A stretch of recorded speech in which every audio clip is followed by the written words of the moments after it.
आप सुन रहे हैं ज्ञान सागर से गौरव की आवाज में audio book the law of one. क्या आपने कभी सोचा है, अगर मैं, आप और पूरा ब्रह्मांड अलग अलग नहीं बल्कि एक ही चेतना के रूप हैं तो? अगर आपके जीवन का हर दुख, हर खुशी, हर संघर्ष किसी सजा का नहीं बल्कि जागरण का संकेत हो? द लॉ ऑफ वन कोई साधारण किताब नहीं। यह आपको यह नहीं सिखाती कि क्या मानना है, बल्कि यह याद दिलाती है कि आप वास्तव में कौन हैं। यह पुस्तक कहती है, दुश्मन बाहर नहीं है, अंधकार अलग नहीं है, और ईश्वर कहीं दूर नहीं, वह आप ही हैं।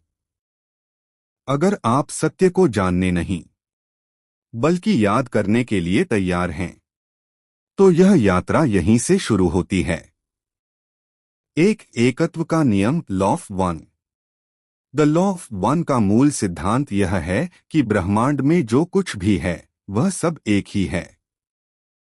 अलग अलग नाम, रूप, शरीर, ग्रह, प्रजातियां और चेतनाएं केवल बाहरी भेद हैं। वास्तविकता में सब कुछ एक ही स्रोत से निकला हुआ है। यह स्रोत अनंत सृष्टिकर्ता है। मनुष्य स्वयं को अलग अलग पहचान के रूप में देखता है, मैं, तुम, वह, लेकिन यह अलगाव केवल अनुभव के स्तर पर है, सत्य के स्तर पर नहीं। यह पुस्तक बताती है कि जब कोई आत्मा यह समझ लेती है कि वह दूसरों से अलग नहीं है, तब उसका व्यवहार, सोच और जीवन का उद्देश्य बदल जाता है। हिंसा, घृणा और ईर्ष्या इसलिए जन्म लेती हैं क्योंकि हम स्वयं को दूसरों से अलग मानते हैं। लेकिन जब एकत्व की अनुभूति होती है, तब करुणा, प्रेम और सेवा स्वाभाविक रूप से प्रकट होते हैं। एकत्व का नियम यह भी सिखाता है कि जो पीड़ा हम दूसरों को देते हैं वह वास्तव में स्वयं को देते हैं, और जो प्रेम हम बांटते हैं वह अंततः स्वयं तक लौटता है। यह कोई नैतिक उपदेश नहीं बल्कि ब्रह्मांडीय सत्य है। यह समझ आत्मिक जागरण की नींव है। ध्यान, आत्मनिरीक्षण और जागरूक जीवन के माध्यम से मनुष्य इस सत्य को केवल जानता नहीं बल्कि अनुभव करता है। यही अनुभव आत्मा को उच्च चेतना की ओर ले जाता है। दो अनंत सृष्टिकर्ता, infinite creator. The law of one के अनुसार ब्रह्मांड का मूल स्रोत अनंत सृष्टिकर्ता है। यह कोई मानवीय रूप वाला ईश्वर नहीं बल्कि शुद्ध चेतना, ऊर्जा और बुद्धि का अनंत स्वरूप है। वही चेतना समय, स्थान, पदार्थ और जीवन के रूप में स्वयं को प्रकट करती है। यह सृष्टिकर्ता स्वयं को जानने के लिए सृष्टि करता है। हर आत्मा, हर ग्रह और हर अनुभव उसी का एक अंश है। इसलिए मनुष्य में जो चेतना है वह भी उसी अनंत चेतना का विस्तार है। इस दृष्टि से ईश्वर बाहर नहीं बल्कि भीतर है। पुस्तक यह भी स्पष्ट करती है कि सृष्टिकर्ता न तो दंड देता है और न ही पुरस्कार, वह केवल अनुभव प्रदान करता है। सुख दुख, प्रकाश अंधकार, सही गलत, ये सब अनुभव के उपकरण हैं, निर्णय नहीं। जब मनुष्य स्वयं को सृष्टिकर्ता का अंश मानता है तब आत्महीनता, भय और असुरक्षा कम होने लगती है। जीवन को संघर्ष नहीं बल्कि सीख की यात्रा के रूप में देखा जाने लगता है। अनंत सृष्टिकर्ता की अनुभूति ध्यान, प्रेम और सेवा के माध्यम से होती है। जैसे जैसे चेतना शुद्ध होती है, व्यक्ति भीतर उसी दिव्य स्रोत से जुड़ने लगता है। यही आत्म साक्षात्कार का मार्ग है। 3 चेतना का विकास, evolution of consciousness. The law of one के अनुसार आत्मा स्थिर नहीं होती बल्कि निरंतर विकसित होती है। चेतना कई जन्मों और अनुभवों से होकर गुजरती है। प्रत्येक जीवन एक विद्यालय की तरह है जहां आत्मा सीखती है, संतुलन बनाती है और आगे बढ़ती है। मानव जीवन को इस विकास में अत्यंत महत्वपूर्ण माना गया है क्योंकि यही वह स्तर है जहां आत्मा सचेत चुनाव करती है। पशु अवस्था में चेतना सहज होती है, लेकिन मानव अवस्था में आत्मजागरूकता होती है। चेतना का विकास केवल ज्ञान से नहीं बल्कि अनुभव से होता है, दुख, प्रेम, असफलता, संबंध, त्याग और सेवा से। हर अनुभव आत्मा को कुछ सिखाता है, चाहे वह सकारात्मक लगे या नकारात्मक। यह पुस्तक पुनर्जन्म को विकास की प्रक्रिया का हिस्सा मानती है। जब तक आत्मा आवश्यक सीख पूरी नहीं कर लेती, वह विभिन्न परिस्थितियों में जन्म लेती रहती है। चेतना का अंतिम लक्ष्य स्वयं को अनंत सृष्टिकर्ता के साथ एक रूप में पहचानना है। जैसे जैसे अहंकार कम होता है और करुणा बढ़ती है, चेतना ऊंचे स्तरों की ओर बढ़ती है। यह विकास धीमा हो सकता है, लेकिन निरंतर होता है। 4 सेवा के 2 मार्ग, service to others, service to self. The law of one में आध्यात्मिक विकास के 2 मुख्य मार्ग बताए गए हैं, सेवा से दूसरों और सेवा से स्वयं।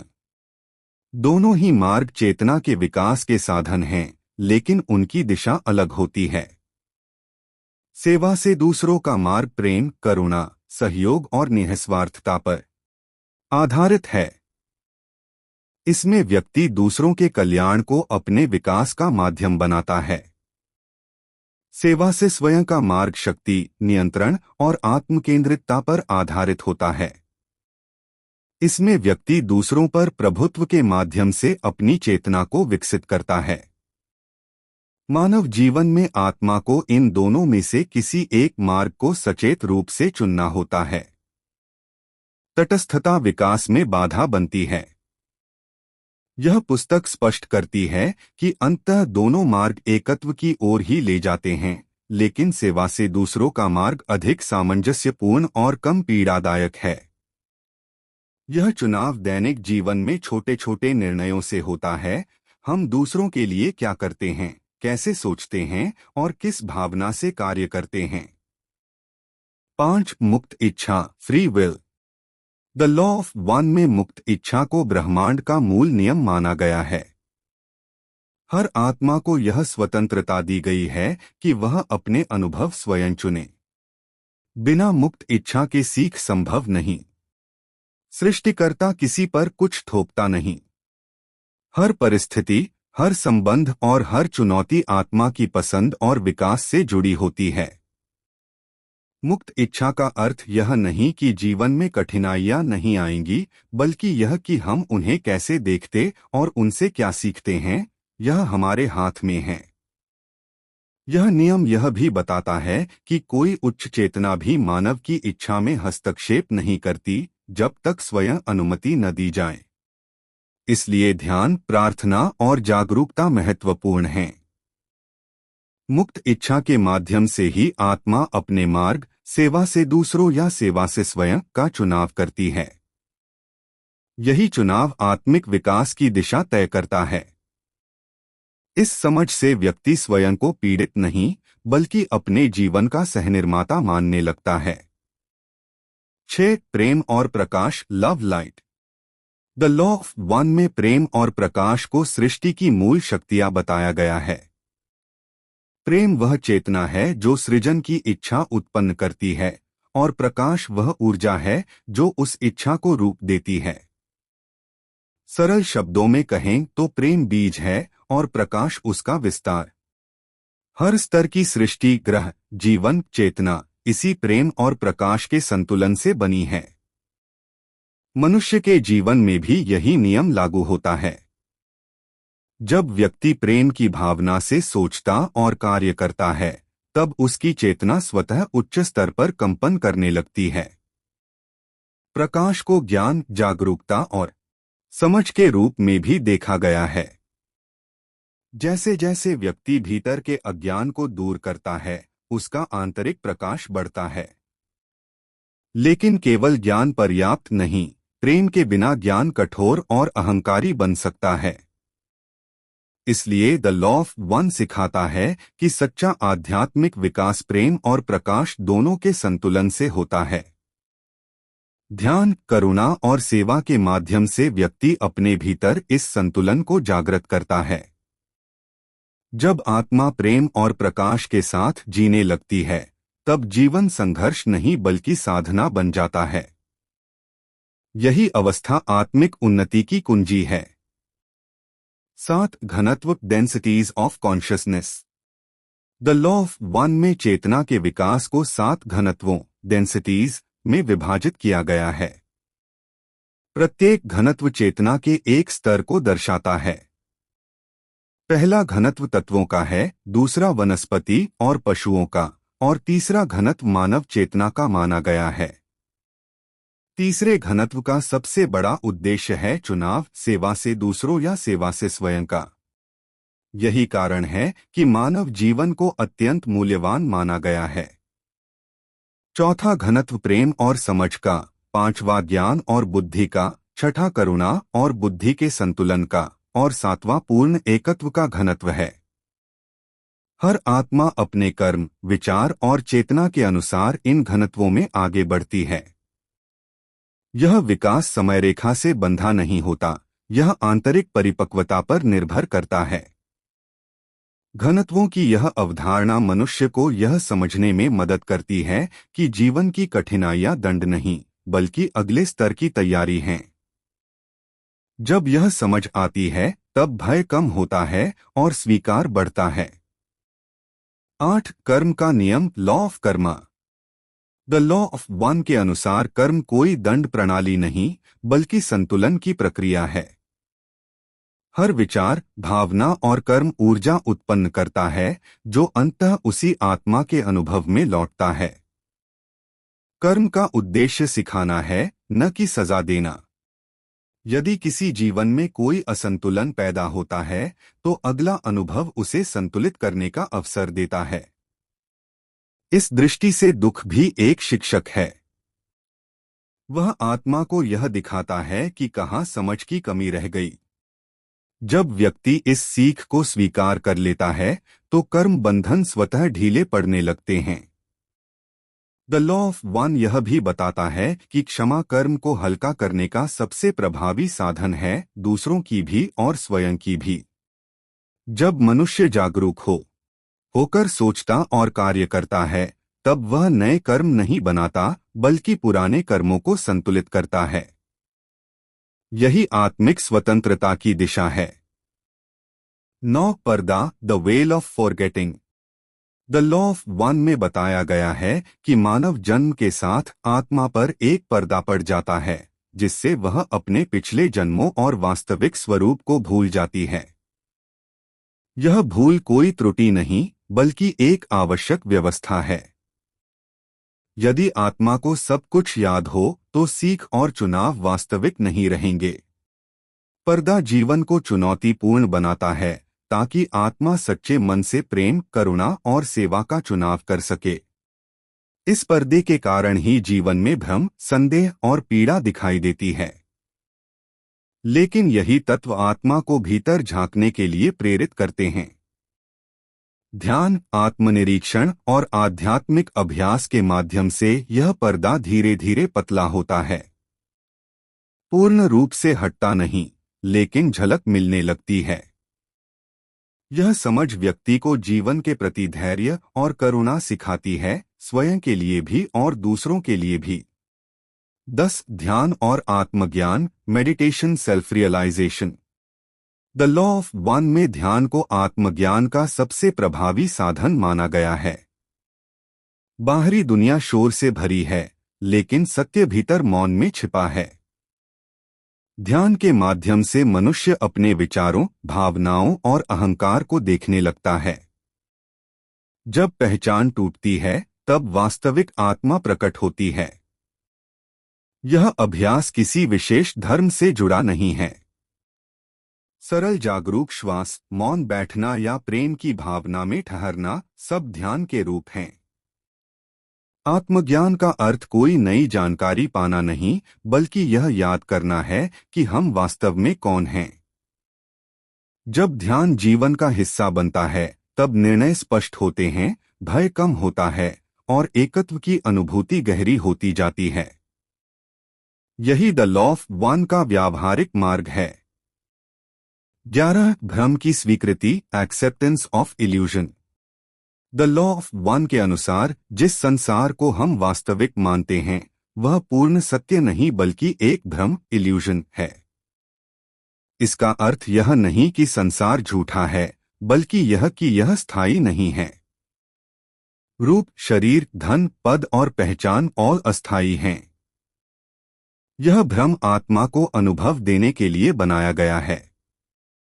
मनुष्य इस भ्रम को ही अंतिम सत्य मान लेता है, जिससे आसक्ति, भय और पीड़ा जन्म लेती है। जब कुछ छिनता है या बदलता है तो दुख होता है, लेकिन द लॉ ऑफ वन सिखाता है कि परिवर्तन ही सृष्टि का स्वभाव है। भ्रम की स्वीकृति का अर्थ संसार से भागना नहीं, बल्कि उसमें रहते हुए भी उससे बंधना नहीं है। जब व्यक्ति यह समझ लेता है कि हर अनुभव सीख का माध्यम है, तब वह परिस्थितियों से लड़ने के बजाय उन्हें समझने लगता है। यह दृष्टि करुणा को जन्म देती है, क्योंकि तब हमें दूसरों की गलतियां भी भ्रम का हिस्सा लगती हैं, न कि व्यक्तिगत शत्रुता। भ्रम को स्वीकार करने से जीवन हल्का हो जाता है। व्यक्ति कर्ता भाव से हटकर साक्षी भाव में जीने लगता है, और यही आत्मिक शांति का द्वार है। 12. संतुलन और क्षमा, balance, forgiveness. The law of one में आत्मिक विकास के लिए संतुलन को अत्यंत आवश्यक बताया गया है। हर मनुष्य के भीतर सकारात्मक और नकारात्मक दोनों भाव होते हैं, क्रोध, भय, प्रेम, करुणा। इन भावों को दबाना नहीं, बल्कि समझकर संतुलित करना ही साधना है। जब भावनाएं असंतुलित होती हैं, तब वही कर्म और दुख का कारण बनती हैं। संतुलन का अर्थ है भावना को पहचानना, स्वीकार करना और फिर उससे ऊपर उठना। क्षमा इस संतुलन की सबसे बड़ी कुंजी है। दूसरों को क्षमा करना वास्तव में स्वयं को मुक्त करना है। जब हम किसी को दोषी ठहराते हैं, तो हम उसी ऊर्जा से बंध जाते हैं। द लॉ ऑफ वन यह भी सिखाता है कि स्वयं को क्षमा करना उतना ही आवश्यक है। आत्मग्लानि चेतना को भारी बना देती है।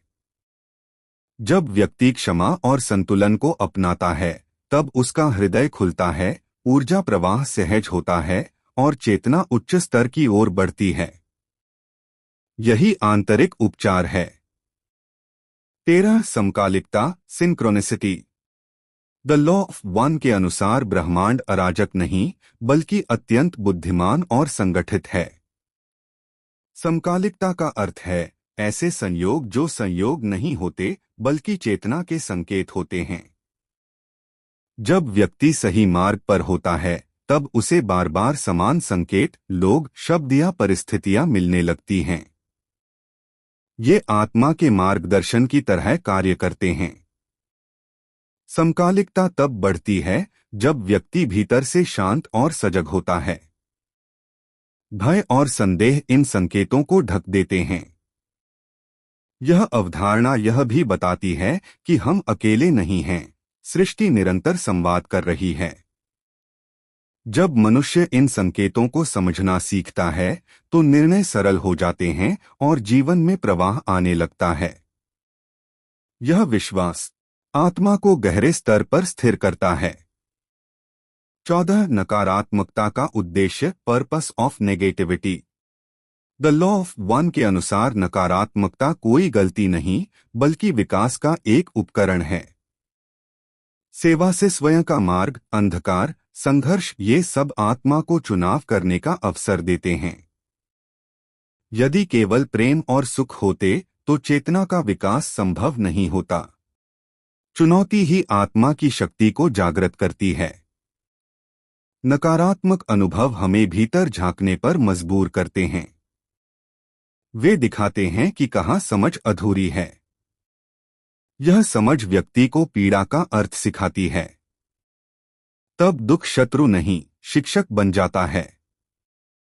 जब आत्मा सीख पूरी कर लेती है, तो नकारात्मकता की आवश्यकता स्वतः समाप्त हो जाती है। अंततः सब कुछ एकत्व की ओर ही लौटता है। 15. उद्धार नहीं, स्मरण, not salvation but remembrance. The law of one का अंतिम और सबसे गहरा संदेश यह है कि आत्मा को किसी बाहरी उद्धारकर्ता की आवश्यकता नहीं। आत्मा पहले से ही पूर्ण है, उसे केवल याद करना है कि वह कौन है। धर्म, गुरु और ग्रंथ मार्ग दिखा सकते हैं, लेकिन चलना स्वयं को ही होता है। जब व्यक्ति भीतर झांकता है तो उसे पता चलता है कि वह वही अनंत चेतना है जिसे वह बाहर खोज रहा था।